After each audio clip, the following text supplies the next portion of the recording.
अभी सब जगह सिर्फ एक ही बात हो रही है, नेगेटिव मार्किंग इन सीए फाउंडेशन। किसी भी वीडियो को देख लो, कहीं पे भी किसी से भी पूछ लो, मेरे पास इतने मैसेजेस आ रहे हैं, मैम क्या ये एक्चुअली है, is it for real? Hello everyone, all my dear dear CA foundation students, whether you are writing in May, जनवरी में लिख रहे हो या सितंबर में लिख रहे हो, सब कोई ध्यान से सुनो। नेगेटिव मार्किंग क्या ये है कि नहीं है? तो एक बात बताओ, मैं एक सिंपल सा आपको एक लॉजिक बताती हूँ। लेट अस से एक 4 मार्क्स का क्वेश्चन है, ठीक है? एंड अच्छा, मेरा पेन ना, इसका अपना मूड है, जब मन होता है चलता है, जब मन नहीं होता चलता नहीं है।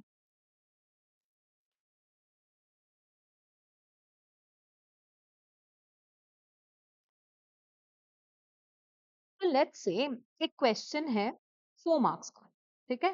And the question goes like this. आपको करना है 10 into 2 प्लस 10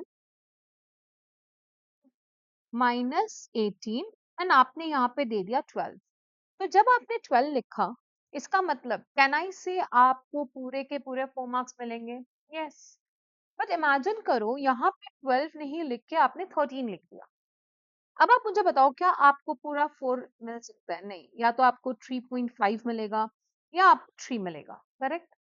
अब सपोज करो आपने एक आंसर लिखा है as per the section 10 of Indian contract act. Indian contract act essentials, section 10 essentials के बारे में बात करते हैं। आपने लिखा as per section 10 of this this act, ये है एसेंशियल्स, आपने लिखा। तो लेट्स से ये अगर 5 मार्क्स का क्वेश्चन है, आपने बहुत ब्यूटीफुली प्रेजेंट किया, सेक्शन नंबर सही लिखा, सब कुछ लिखा, तो उस पे आपको 4.5 मिल जाए, करेक्ट? बट यही सपोज करो सेक्शन नहीं लिखा, हो सकता है 4.5 की जगह पे 4 मिल जाए। तो सेक्शन 10 की जगह पे अगर सेक्शन 9 लिख दिया, तो क्या आपको 3.5 भी मिल सकता है? बिल्कुल मिल सकता है।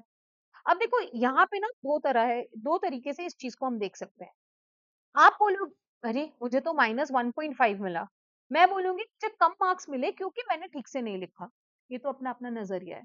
अब इसको नेगेटिव मार्किंग बोलोगे, या इसको आप lack of writing the answer as needed बोलोगे, राइट? ये नेगेटिव मार्किंग बोलोगे, या इसको आप बोलोगे कि नहीं, ये मैंने आंसर प्रॉपर नहीं लिखा। आप ही जज करो इसको।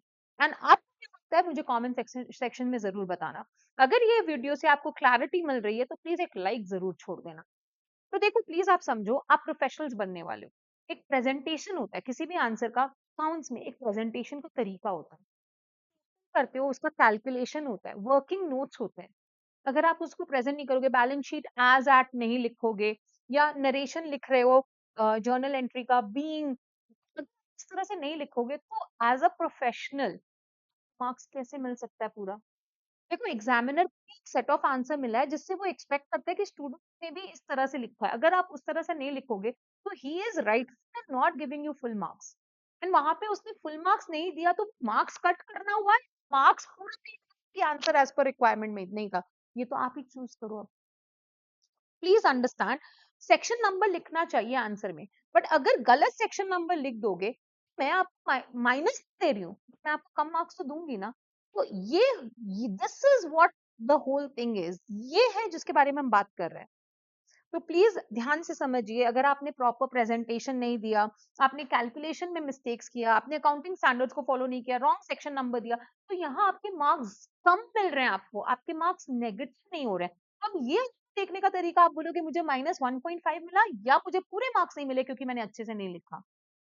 तो प्लीज इन सब चीजों से अवॉइड होने के लिए, अवॉइड करने के लिए मैं आपको कुछ पॉइंटर्स देने वाली हूँ, आपके पढ़ाई के लिए बहुत यूजफुल भी है आपके लिए। सबसे पहला, जब आप सॉल्व करते हो कोई भी, वेदर अकाउंट्स है, लॉ है, प्लीज उसको सिर्फ पढ़ो मत, उसको लिखो। आप किसी भी टीचर के लेक्चर को देख रहे हो, बड़े आराम से लेट के आप देख रहे हो, एंटरटेनमेंट के लिए कुछ भी करेगा नहीं चल रहा है ना, आप प्लीज अपने पेन के साथ लिखो। जब आप घर पे क्वेश्चन सॉल्व कर रहे हो, हाँ डेबिट जाएगा, क्रेडिट जाएगा, डेबिट नहीं, प्लीज एक पेन लो, उस फॉर्मेट को बनाओ और उसको लिखो। जितना रिटन प्रैक्टिस करोगे उतना अच्छा पेपर लिखोगे। इनफैक्ट मैं आपको बता रही हूँ, अगर आप लॉ में भी देखो, यही डिफरेंस है एक 40 मार्क्स वाले का और एक 60 मार्क्स वाले की। 60 मार्क्स बिकॉज उसने बहुत राइटिंग प्रैक्टिस की है, तो जब वो एग्जाम में जा रहा है वो अच्छा लिख पा रहा है। सारे स्टूडेंट्स क्या करते हैं, हम लोग कोई प्रेजेंटेशन फॉलो नहीं करते हैं, हम रिटन प्रैक्टिस नहीं करते हैं, जिसके कारण हम एग्जाम में प्रॉपर लिख ही नहीं पाते हैं। तो प्लीज देखो, अकाउंट्स का पेपर ना बहुत लेंदी भी होता है ना, इजी होता है बट लेंदी होता है। अब अगर आप रिटन प्रैक्टिस नहीं करोगे ना, तो आप उस पेपर को खत्म ही नहीं कर पाओगे, क्योंकि आपके पास रिटन प्रैक्टिस ही नहीं है। लॉ का भी पेपर लेंदी होता है, 2 मार्क्स के लिए क्वेश्चन आएंगे। अगर आपने रिटन प्रैक्टिस किया नहीं, हाथ ही नहीं चलेगा, दूसरा आप समझ ही नहीं पाओगे मुझे क्या लिखना है और क्या नहीं लिखना है। तो राइटिंग प्रैक्टिस बहुत जरूरी है। दूसरी चीज, प्लीज अगर आपको अच्छा स्कोर करना है एग्जाम में, तो इन डेप्थ पढ़ाई करो। ये ऊपर से क्वेश्चन गो वाला मत करो, अरे कीवर्ड्स पढ़ लेंगे सिर्फ बाकी छोड़ दो, नहीं, कीवर्ड्स लिखना है एग्जाम में, नो नो डाउट, पढ़ना पूरा पूरा पड़ेगा। एंड प्लीज रिमेंबर, मार्क्स तभी अच्छे आएंगे जब कीवर्ड्स लिखोगे।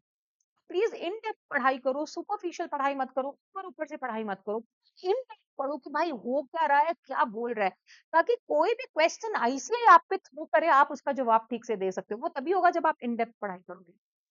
एंड जहां तक एमसीक्यू पेपर्स का सवाल है, प्लीज आईसीआई के क्वेश्चन सॉल्व करो, आईसीआई मॉड्यूल के जितने क्वेश्चन है उनको सॉल्व करो, वो आपको बहुत हेल्प करेंगे।